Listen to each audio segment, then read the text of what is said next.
Okay, this is going to be a review of WWE Clash of Champions 2020 Gold Rush. So we're going all the way back to the glory days of the pandemic in the Thunderdome. So I got to explain this, but yeah, this is my pick for the month of September. This will be the only classic like WWE review for the month of September. I wanted to get this up before they took them away, from Peacock, because I'm assuming. After WrestlePalooza, these are going to go away. So this is my pick. I know this isn't going to be a popular choice, but when you look at the alternatives, I mean, I could have done Breaking Point from 2009. Remember, Breaking Point caused me great boredom. Remember that video, if anyone remembers that. But yeah, Breaking Point was not that great of a show. I mean, that was the 2009 switch up where they finally took away Unforgiven. You could have done like an In Your House. That I think I probably would have done that, by the fall. I probably would have done like the last three In Your Houses from 1995 in the one video. Maybe we'll still do that. I'm not even sure. But, what was the other option? What was 10 years ago? Night of Champions 2015? I don't know. I thought this was the best option. I think Clash of Champions 2020, the Gold Rush, when you see Roman in the main event here, I think it's really good. I think it's important. It's really, you can see the transformation take place, from the Shield entrance. He's still coming out with the Shield entrance music. They're still calling him the big dog. But by the end of this thing, it was very much driven by dialogue and the Tribal Chief storyline. And I think more than any, it's probably like the most important or one of the most important matches of Roman Reigns' career. And you say to yourself, I think the most important question when you look at this show is, if it was not for the pandemic, like say the pandemic never happened and you never had, this Thunderdome bullshit and, Roman taking all that time off because he couldn't afford to get sick. If you didn't get any of that, you ask yourself, would they have turned Roman heel? I don't know. Maybe Vince would have forced the issue like they did with Cena to the point where, Roman would have never turned heel. I mean, it's a really, really good question. I think, because of what was going on at the time, it was just a great time, to turn Roman heel because you didn't have to worry about selling tickets, and you bring in Paul Heyman, and you just get him to focus Roman on just, transforming himself, enhancing his mic skills. There's no better guy. I think Paul Heyman deserves a lot of credit for that because you can see the tide immediately turn on this show. This is actually Roman's first title defense, I believe. He came back at SummerSlam. He actually won the title at Payback, which is the very next week after SummerSlam, which is very, very weird. But yeah, this is the follow-up to Payback. It's his first title defense. So we're going to go all the way back to September 27th of 2020. If any of you guys are disappointed that this is the classic review for September, I don't blame you, but we're going to give this a shot here. This is from Orlando, Florida, the Thunderdome, which is the Amway Center. On commentary, Byron Saxton, Corey Graves, Michael Cole, Samoa Joe, and Tom Phillips. I got to say this, man. When you listen to Joe on commentary, it's really, really fascinating. I think Joe deserves a lot of credit, for what he did on commentary. I think he was great.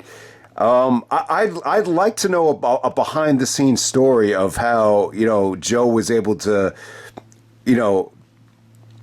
prove to Vince that Vince could put him in this spot and just be really, really good. Joe was awesome. He showed like a lot of emotion on commentary too. So, but man, we're going to get right down to it, man. We have the match of the night to open up the show. We got, the Intercontinental Championship Triple Threat Ladder match. We got the champion, Jeff Hardy, taking on AJ Styles and Sami Zayn. So there's a possibility that, when Sami was IC champion, I remember he beat Daniel Bryan at WrestleMania, for the IC, he retained the IC title against Bryan at WrestleMania, which was disappointing. And, maybe that's why people don't remember that. But the bottom line is Bryan Danielson, El Generico did face each other at WrestleMania. If you don't remember it, I can't blame you because it should have been a lot better. That's why we had to hunt down that PWG match just to, prove to people that they could have a great match. But I'm going to assume that Sami actually was injured while he was IC champion because you had two IC championships on top of the ladder hanging from the rafters. So, yeah, Sami actually wins this thing. He's celebrating like he's Razor Ramon with the two championships. So I don't know if Sami was a big Razor fan, but that's what it kind of reminded me of. But when you see this mix, they go about like 25 minutes. When you see Sami, AJ, and Jeff Hardy, I think most people would expect, fast pace, high flying, spot fest. You didn't really get that though. I don't think this is really, what people would expect. It's still good. I think there's some really good strategy, especially from Sami Zayn. I mean, Sami Zayn definitely outsmarted both guys. The stuff with the handcuffs was awesome because, Jeff Hardy has those, he's got those big ass, earring holes in his ear. So he was able to handcuff his ear to the ladder, which was crazy. And then, he's able to hide the key in his mouth. So he's able to, handcuff AJ to the ladder as well and actually win this thing. So it was pretty creative, man. I think it had some good storytelling elements. Jeff took some brutal bumps here. There's a spot where he's climbing up the ladder and Sami's able to push him off the ladder while he's like climbing. It's really something to see. It's one of the most unique ladder bumps I think we've ever seen. And, Jeff does his signature swanton off the top of the ladder. I mean, that was sweet. AJ had some good, like, inverted DDTs off the tables. And, yeah, I mean, it was just pretty brutal. There was a lot of, like, brutal just, using the ladder as a weapon. But in terms of, like, finesse and high flying, I don't think you really got that here. This is more of Sami. I think Sami just being more of a strategic heel, kept it from being the finesse spot fest that you would envision. But, most people would say that this is one of the best matches of the year. Definitely the match of the night. I think I had this as one of the top 10, WWE, matches of the year. So definitely check it out if you forgot about this. I almost forgot that Jeff Hardy came back to the company. It's not exactly prime Jeff, but I think Jeff kind of fit in very well here. To be honest with you, it was tough to tell if AJ was a heel or a babyface. I'm going to assume he was a heel though, because I remember when he faced Bryan, he was still a heel for the IC title, which was the, television match of the year, maybe the match of the year. That was back in June. But I think when he faced Drew at TLC, he was definitely a heel. So I'm going to assume AJ was a heel here, but it was tough to tell. All right, next up we had Asuka actually defending the Raw Women's Championship against Zelna Vega, which was good. I mean, this could have easily been on Raw. I think that's the thing that stands out about the WWE Network at the time. Is that, they gave you a lot of stuff that just felt lifeless or just felt like filler. And I think that's kind of, why they decided to, shorten up some of these shows. But I think over the years, like the shows just kind of felt incomplete. And you say to yourself, why not just put more talent on there? But when you did put more talent like Asuka and Apollo Crews and the Street Profits, it just felt like one match after another that you could just fucking live without. So I think that's the approach that Triple H wanted to take. This kind of shorten up the cards or whatever. I think it worked for the first year, but when you see the kind of talent that gets left off the shows, you just kind of feel bad for them. But Asuka, Zelna Vega, it was good. I think Zelna had some good moments, but ultimately Asuka wins this thing with an Asuka lock. I think the ending is definitely, worth checking out, but, it just kind of felt like whatever. Next up, you have Bobby Lashley taking on Apollo Crews. You got Ricochet out there supporting Apollo. You got MVP out there supporting Lashley. So, a lot of these guys have moved on to AEW. 3 out of the 4 have. The Ricochet not able to get into the Hurt Syndicate's good graces in AEW. So this was kind of interesting to watch. But yeah, I'll tell you, for the United States Championship right here, ultimately Lashley, would have a good run, going into WrestleMania. He actually faced Drew for the title, which at that time, you didn't expect, Lashley to, garner that much success, especially when you see, how disappointing this match was. But, Bobby Lashley and Apollo Crews, like, I always thought this would be a hell of a matchup. It's a match I actually fantasized about, when you go back to when Apollo Crews was in Evolve. I think I might have said, when he was the Uhaa Nation, I said, wow, man, this guy, he reminds you of Bobby Lashley, like he met his match. I think I said something like if Shelton Benjamin and Bobby Lashley had a baby, it would look like Apollo Crews, but I don't know what it was, man. Like when Apollo came into the WWE, he just didn't have like the wow factor, that he had in Evolve. I think the match was good. There was some really good stuff here. Lashley goes over. He looks dominant at the end. I think Apollo had some good moments. There was a really, really, good kick out from Lashley here where you thought he might have been done, but the end of this thing, it features Lashley, hitting a monster choke slam and winning this thing with the Hurt Lock in dominant fashion. It only goes about 8 minutes, but yeah, it was fun. It was enjoyable for what it was. I just don't think it reached its potential, and by the ending, it just kind of felt like filler. Once again, you get Street Profits taking on Andrade and Angel Garza. I don't know, man. I couldn't get into this thing. This is another match that just felt like it could have been on TV. It just did not feel important. By the time you get to the finish, something weird happened here. It definitely looked like there was a kick out. Angel Garza definitely got injured. So I don't know what happened here, but the finish was not believable as a pinfall because you could clearly see the guy kick out. It just had a very abrupt finish, but Angelo Dawkins does go over with the spine buster, believe it or not. But yeah, I think at first, it took me a while to really get into the Street Profits. And then next up, you had Asuka taking on Bayley. Bayley's cutting a promo. She's cutting a heel promo, and then Asuka comes out, so you get a champion versus champion match, and it ends by DQ. Sasha Banks comes out, and yeah, Sasha looked hot as hell. She was actually doing like a Lita impersonation with her ring attire. She had like a chain thong on, and that looked really hot. But this was all about Sasha getting her revenge on Bayley because at the time Bayley is champion. She's a heel. So Sasha Banks gets her revenge by attacking Bayley. So that pretty much ends in a DQ. I'm not sure if they went back to that as Survivor Series, the Asuka versus Bayley champion versus champion combination. Next up, we have Drew McIntyre taking on Randy Orton. This is a WWE title ambulance match. So I think a lot of people might forget, they made Randy Orton like a badass heel, during the summertime. Attacking Edge, attacking the legends like Flair, HBK, Big Show, Christian. So here we go. We got Drew McIntyre defending against Randy Orton. This is the rematch from SummerSlam. All right, man, I really enjoyed, the Drew and Randy matches. I think they were really good. Randy had a really good year in 2020. I think the stuff he did with Edge, arguably the match of the year at Backlash. And then he found himself champion again. So you got to remember, Randy, I almost forgot about this. Randy Orton actually won the championship. It wasn't here, but it was actually on Raw a little bit after this.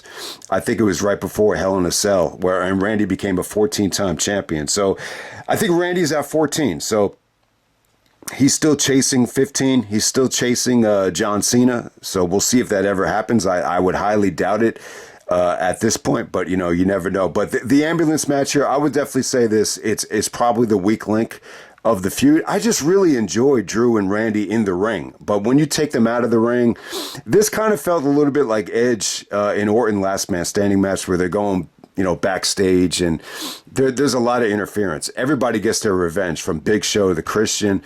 Shawn hits the big super kick on the top of the ambulance, and then I think Flair actually drives away in the ambulance. That's what they have Flair do. They get some, revenge on Randy.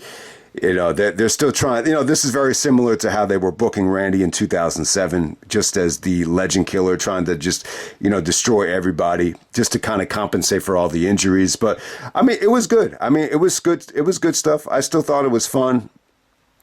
There's some pretty nasty RKOs on the cement. They used a lot of weapons here. I think the interference was definitely a nice little treat, for people watching at home. Like, I really think it was. And it just kind of reminds you of how young, like, some of these guys look. Even Shawn Michaels, 5 years ago, he was 55. He looks a lot younger than he does now. Christian looks, a lot younger. Even Big Show, fully shaved, looked a lot younger. So that was probably the highlight of the match. But, Drew McIntyre does go over. He shuts the ambulance door on Randy Orton. It was okay. It was pretty fun to watch. But I just don't think it's the best representation of their work. I think, is it the best ambulance match of all time? It might be. I think it was disappointing for them, But when you put this against other ambulance matches like Shane McMahon and Kane, you could probably argue that it was, just as good as that, or even better than some of the other ambulance matches you got. Definitely better than like Cena and Kane, to be honest with you. But yeah, I mean, it was pretty good. Not great though. I would give this more like 3.5. A lot of their other matches reached the 4-star level. The SummerSlam, Hell in a Cell, even the match on Raw might have been the Raw match of that year. Believe it or not, it's just not as good as that. But I was pretty impressed with Randy for the most part. I gotta say, I think you almost forget that he was a heel this recent, because it just feels like Randy hasn't been a heel for such a long time. Next up, the main event for the Universal Championship, we got Roman taking on Jey Uso. Oh, I mean, they did a lot of great stuff in the video package here. Really, they found a lot of great footage of them, growing up. Footage with Roman as a baby, with Hogan. I mean, footage of them playing football as kids. A lot of childhood pictures with Roman with the Usos, and you even had some great sound bites from Rikishi.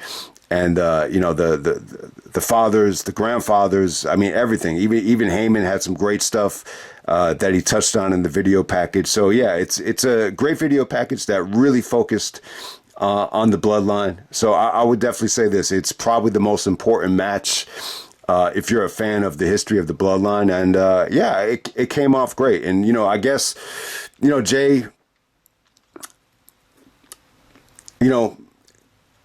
at the time, he wanted to be known as, the head of the table, or the most important guy in the family. So we get Roman and Jay one-on-one. I got to say this about the match. Like, it's going to be a very polarizing match in terms of, the actual wrestling. I would say that it's one of the best matches I've ever seen that's just driven, by dialogue. And I just think Roman, you could just tell Roman definitely found it. In the actual match, you could just see him get more and more comfortable. And he started saying, "You're going to acknowledge me." I think this is like, in terms of the catchphrase "acknowledge me," it just felt like it naturally came about in this match. How he kept on saying to Jay, like, whether you like it or not, you're going to acknowledge me as the tribal chief. And then as the match progressed, you see Heyman just shouting out to Roman. He's like, "You are my tribal chief, sir." You see Heyman really kind of put over the whole tribal chief thing. And it's funny because when Roman comes out, he's coming out to the Shield music. He's coming, Michael Cole's still calling him the big dog. So it's really Roman transitioning away from this big dog phase, which never really worked as a babyface, and just morphing into this badass, heel. Jay played a never give up babyface here. I think what Jay did was good. It was just brutal stuff. It pretty much just ends with Roman just dominating Jay never giving up.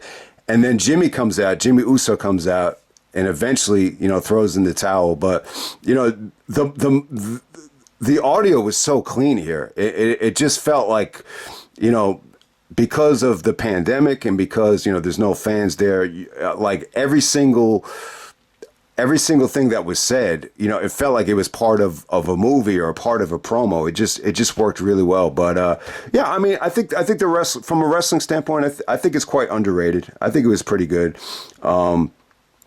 Jay definitely had some nice moments here where, he was able to get up a super kick and, almost beat Roman with the splash. So it definitely had some good moments from Jay. It's probably better than Roman and Jay from SummerSlam, where you had, 50,000 people out there. So, there are times where, just because you have 1 million people in the stands, it doesn't necessarily mean that, the match is going to hit. This match definitely hit. I think it's very important. It definitely sets up the Hell in a Cell. You had Jay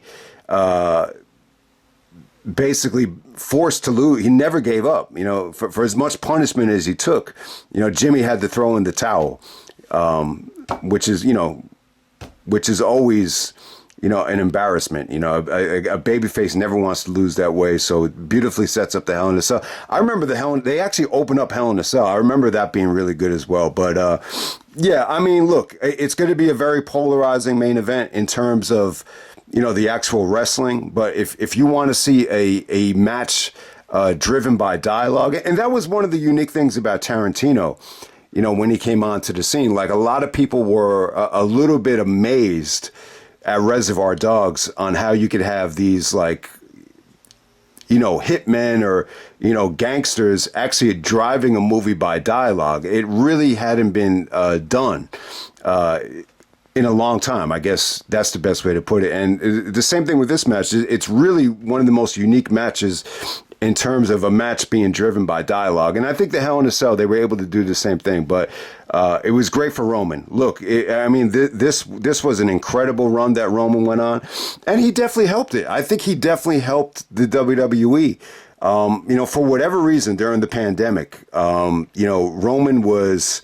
battling leukemia. He had gotten over it. So I think at the time, there was going to be a hell of a risk, for him to compete. So he actually missed WrestleMania because of that. But I don't know exactly what happened. I mean, he looked like he got into much better shape, during the time off. He really did. But definitely, I think there was a lot of great things that happened during the pandemic. I think the Edge and Randy Orton feud is definitely one of them.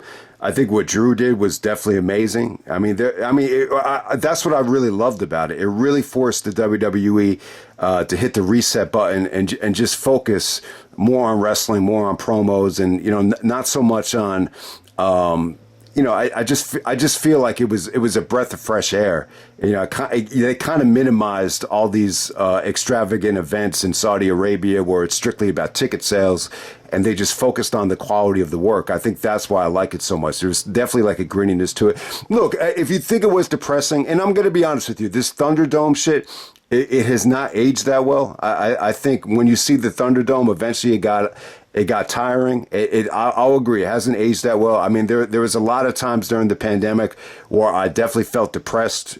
And, I definitely think, we reached a point where, the shows were only going to be so good. But definitely, I think Roman's situation, when he came back, it was a breath of fresh air. I think this is exactly what he needed, to turn heel. He got in better shape. He transformed himself. And, look, I think it was much needed.